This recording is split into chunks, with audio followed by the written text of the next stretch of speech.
So this is, again, this is an opportunity for any one of you, if you have any questions that we did not specifically answer for you during the sessions, now's the time to ask it. We have about maybe 10, 15, 20 minutes.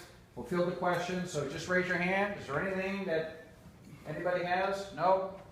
Nothing. We know it all, right? We got it? I got a question. Sean, you have a question? Tony, you know anybody that's put the gutter critter down in their reclaimed drums as a filtration at that point before pump up? Yes, I do. My son has a 3-part separator, and he uses the gutter critter as the final part in most. It's the final section in most of his stuff, but he also has a diatomaceous earth filter that he was using as a final so that he could swing it back around and reuse the water. And one day the diatomaceous earth thing clogged up, and he swung it around right after the gutter critter, and now he's not using diatomaceous earth anymore because it's clean enough anyway as it comes through. So what he's, just like everybody else, he's like, hey, can you make a custom size for my, for my stuff? And we tried to make a custom size, we mismeasured, we wasted a lot of material doing it. She was upset because, like I said, she's stingier than I am. And she, so you know what we did? He just took one and rolled it up inside there, mashed it down, and there he goes, and that's what he uses for his final filtration, so absolutely works. Yeah. I have a question for Doug or any of the members. The industry in general. Over the last 5 years, we've seen so many changes, so many things, positive stuff, not only with the UAMCC, but with other organizations as well. And anybody can answer this. Where do you see the industry in the next 3 years as relates on a national front? Not local stuff, we kind of got the local stuff, it's kind of unique, but from a national standpoint, where do you see the efforts of the UAMCC going as relates to helping us contractors? Well, we're going to continue helping, our main goal is to help people succeed in a wide variety of different ways. Environmentally, we want to help people in sales, we want to help people in cleaning techniques and safety. Our whole goal is to change the perception of how the public views our industry. 3 or 4 years ago when we started this and picked this up, there really was no perception, and whatever perception it was pretty raunchy, very bleak. I think we've raised the standards, we've raised the perception, and that comes from certifying people, getting certifications, preaching about safety and standards, and then us relaying that to the end consumer. So that's where our focus of the UAMC is going to be, hopefully in the next 3 to 4 years, as the board members come on, is that we're reaching out to the end user, the consumer, and making them more aware of our industry and what we do to protect the environment and to help the environment and things of that nature. We kind of shift the focus from trying to concentrate on getting a lot of members, although we still have to have that, but now we're reaching the customers who are in the end going to hire you guys, hire all of us. So that's going to kind of be our focus. Can I say something that's a little different as far as the UAMCC goes? We also, whenever I'm talking to environmental people, like even yesterday, I try to bring up the fact that, look, we employ people. We give people jobs. We teach them how to do things right, and we're a job provider. We're small businesses that provide jobs. What I've seen with the UAMCC guys that have employees, most of those guys treat their employees the way they would want to be treated, for the most part. The UAMCC contractors do not seem to be a group that sees their employees as a liability that's just making money for them. And I think that it shows in the way we talk to regulators, it shows in the way we talk to our customers, that we not only care about the environment, we care about each other, we care about our employees, and we care about them. And if we can keep presenting that the way we're going, I don't see how we can do anything except grow in the eyes of the public as being somebody that's responsible and somebody that needs to be listened to. our concerns need to be heard. You know, you brought up a good point, Tony. If y'all remember when Adam from Orange County was speaking, he made a comment that he didn't even realize that the pressure washing community had an organization like this. So we were kind of just in the dark. He didn't realize that we were so put together to this level, and I think he was very impressed with the quality of questions, not the quantity, but the quality, when we started talking about MS4 and some very, very specific stuff. So I think he left here with a different perception about what we do as professional contractors prior to him coming here. AC, you travel the United States continuously. You speak in front of thousands and thousands of people, contractors all the time. Over the last 3 to 5 years, what have you seen in regards to the changes down the road with the professional pressure washers? I think the biggest change that's happened, maybe not in the last 5 years, but certainly the last decade, is the internet. Has been a huge change. It's made things possible that wasn't possible 15 years ago, 20 years ago.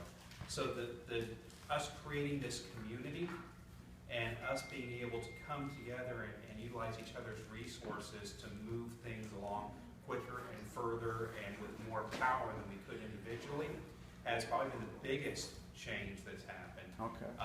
And when you look at what that sets up for us, is we can now get recognized as a national association. We can get, because there's more people that are getting more professional and certified and looking the part and acting the part and all.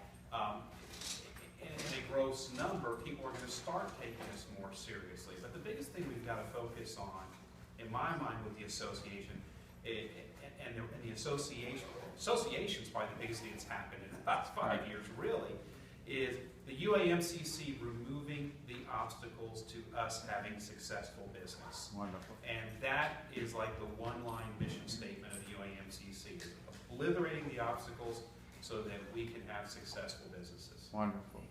Paul, Jerry, from an equipment standpoint, back in the days it was caustic, Dawn dishwashing liquid, X-Jet, put it on and hold your breath and surface clean. We have seen so many different things come out of different camps as it relates to technology. Where do you guys see the equipment going in the next 3 to 5 years?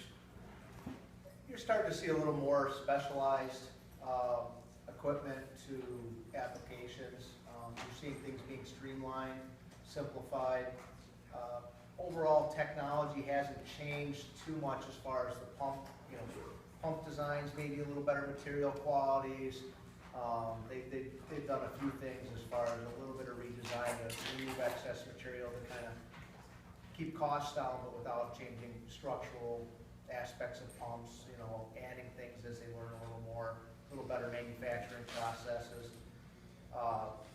But you're starting to see from different distributors and things a little more equipment designed for contract cleaners, for and around what they do in their specific type of applications, versus something generalized for a market where nothing moves. You're in a building and you're on a smooth floor. You're doing something here. So you're seeing equipment designed more for a contractor to become more efficient, to work better for them, to be a little more durable, to be serviceable out in the field for contractors away from you have to take it to a specialized location. So you're seeing manufacturers, I think, switch away from let's design it so you have to bring it to this guy to get it done to we want you to be able to service your stuff because we know if you can service it, you'll buy it from us and we'll be able to sell more equipment and they're designing things I think better as they learn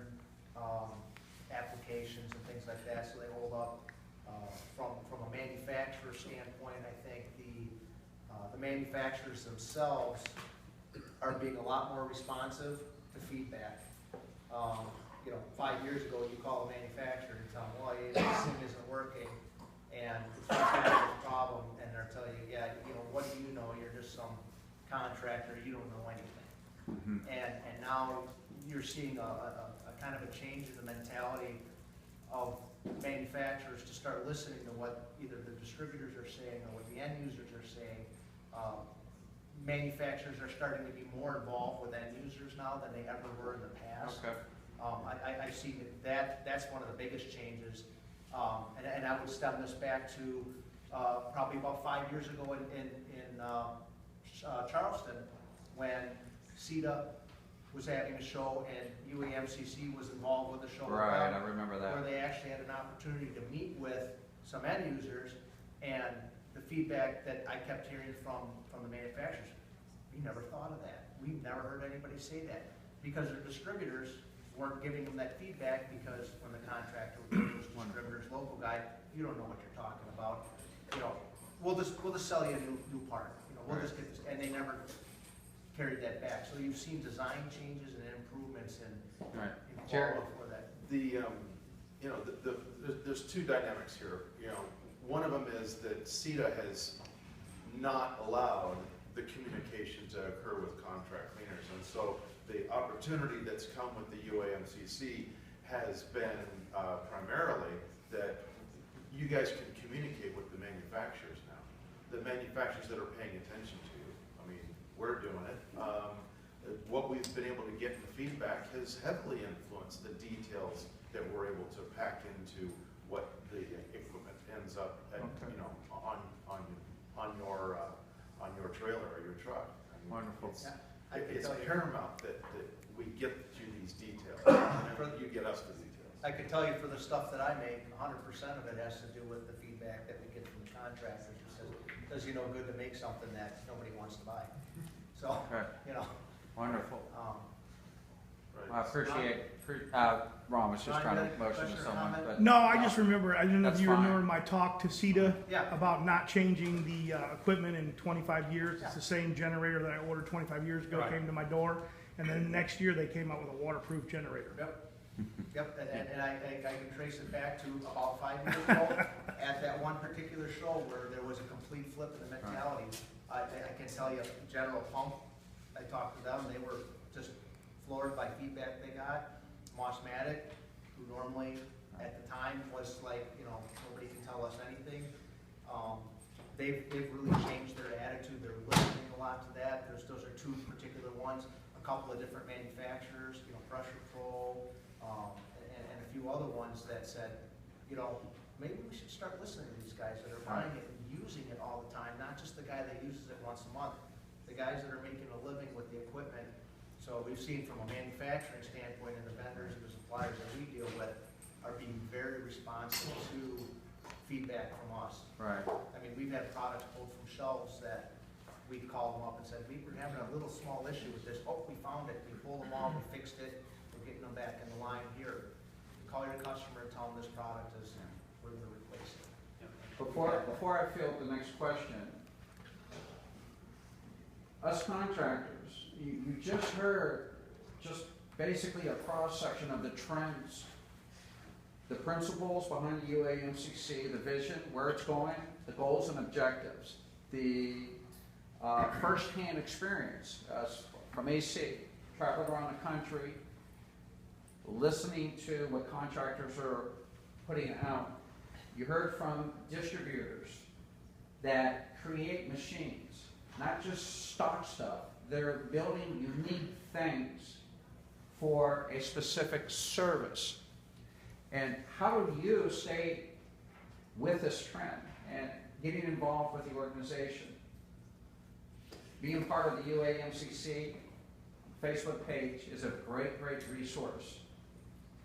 So instead of waiting until a trend is history, stay on top of the game by being part of the organization.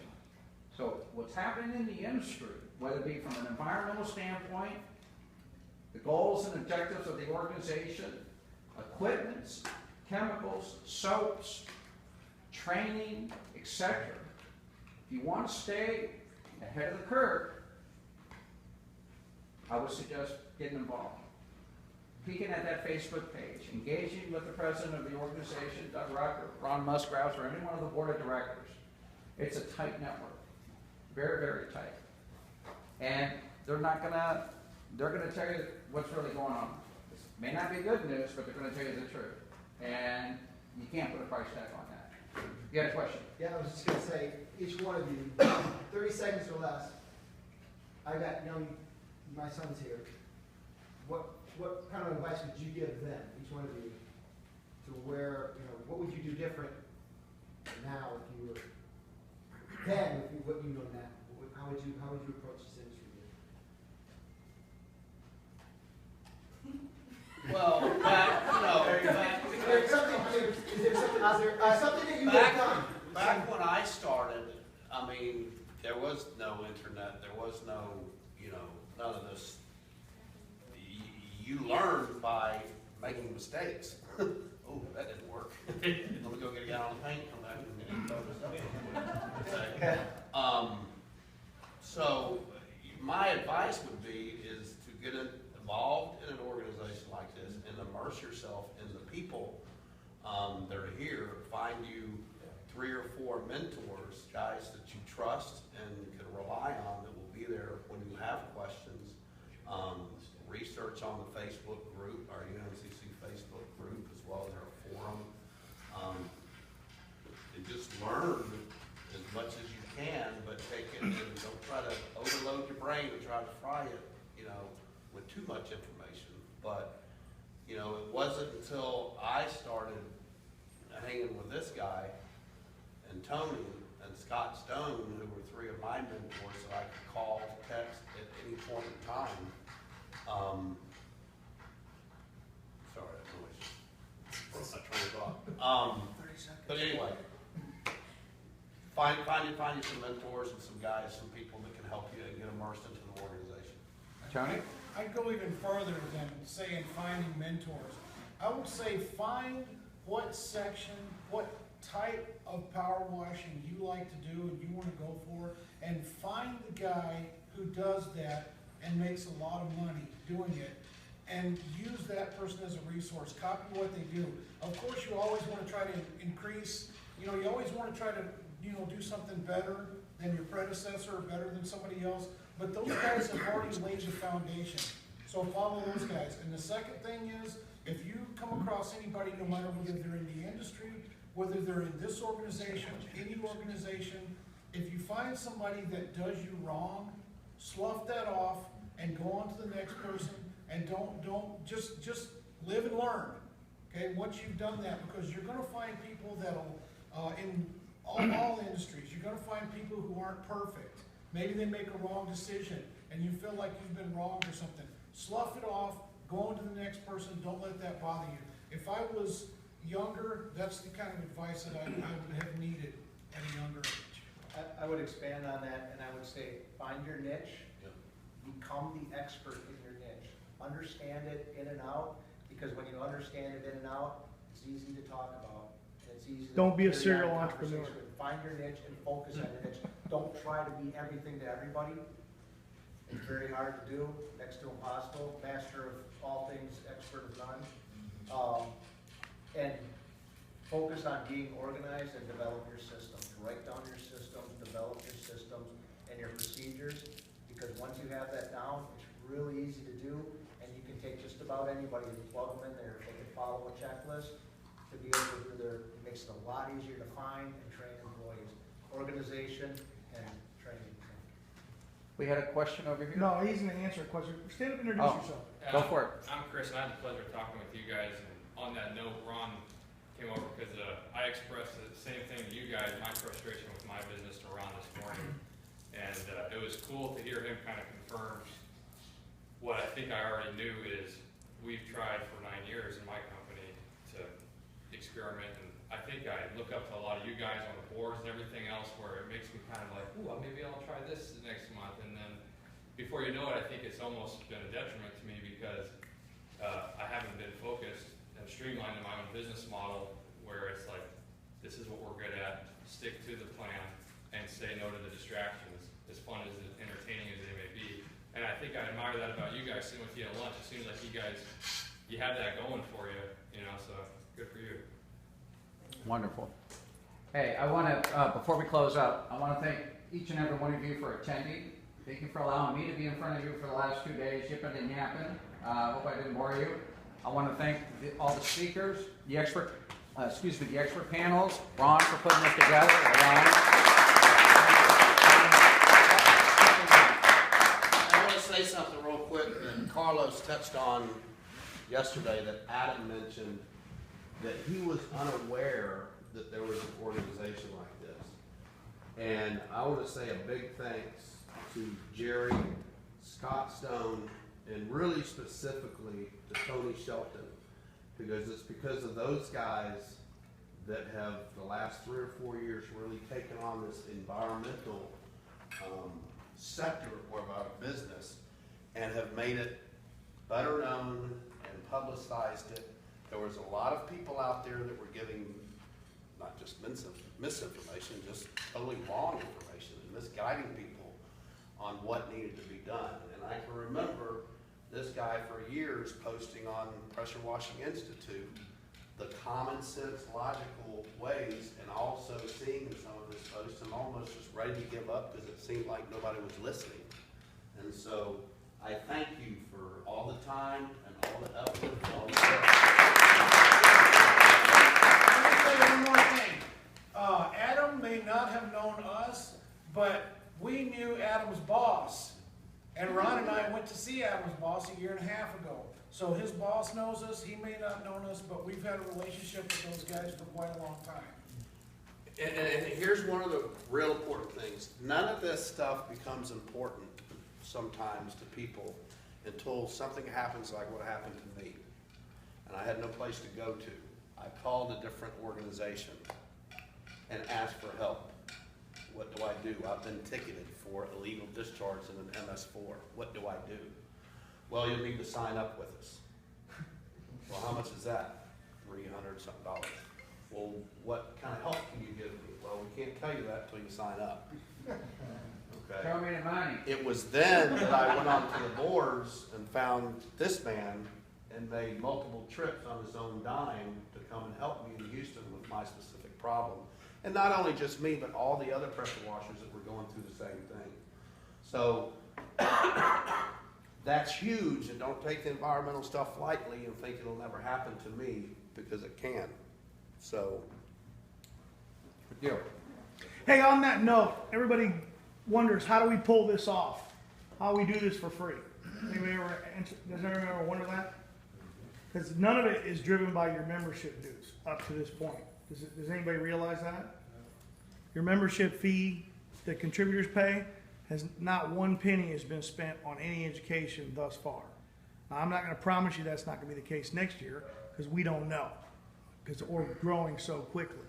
And now we're outgrowing the support of our associates. But the guys who are responsible for this, will you stand up?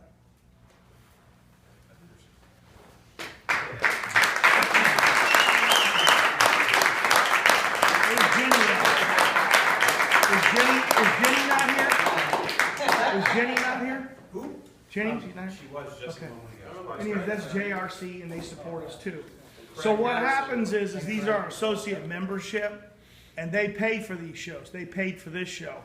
This show was wrapped into their national convention fee that they also paid for, which, to let you know, that show was estimated about $150-some thousand. Okay, that's how everybody attended the national convention for free. There was 55 educational seminars. I guess we dwarfed any other association by 3 times the amount of equipment. We had better food because they didn't have any food. By default. Right, by default. But, and everybody came to that because, relating back to what Doug said, you can't, they wanted his money before they were going to help him. If I can help this in the industry, I think that all the safety and the environmental, because I don't know if we'll be able to continue all this for free. Who knows what the future holds. But if we have this information out there, we're going to build a better industry, better contractors, better competition, which in the end, people think that, oh, I'm afraid of my competition. No, you raise up the competition, so you leave these guys that don't want to be better, they're gone. You leave them so far behind because people do care about safety. People do care about the environment. No one wants a catastrophic death on their job site. No one. So if you're out there doing the things like AC's a pioneer, because up until for 25 years, nobody did the training or anything extensively as exterior cleaning that AC's done. No one. There's not a person that's done it. Tony also does some pretty crazy training. Jerry's been doing environmental training now for how long, Jerry? 5 years. And Paul's the first guy in the industry to do a circuit training to do multiple things that he puts on. How much money do you think your company spent on that stuff last year, Paul? Guess? Well over $40,000. 40? You know? I mean, they have a vested interest, guys, in making sure that you guys are successful and that you succeed. You know, obviously because they sell products to you. But I think when they talked earlier about these people are more receptive and willing to change, I think they're being forced to change. I think that if they don't realize that if they don't change, they're also going to be left behind, and they're not going to be able to sell that 24-year-old generator because now there's a waterproof generator, which makes a lot more sense being on a pressure washer, doesn't it? So if you don't compete and keep bettering yourself, you know, competition's good, right? Isn't it? You ever play against a weaker person in a sport? What do you normally do? Play down to their level. Play somebody better, what happens? You raise up your game. Thanks a lot for coming out, guys. Thanks, guys. Safe travels. Safe travels home, everybody. Okay? Thank you.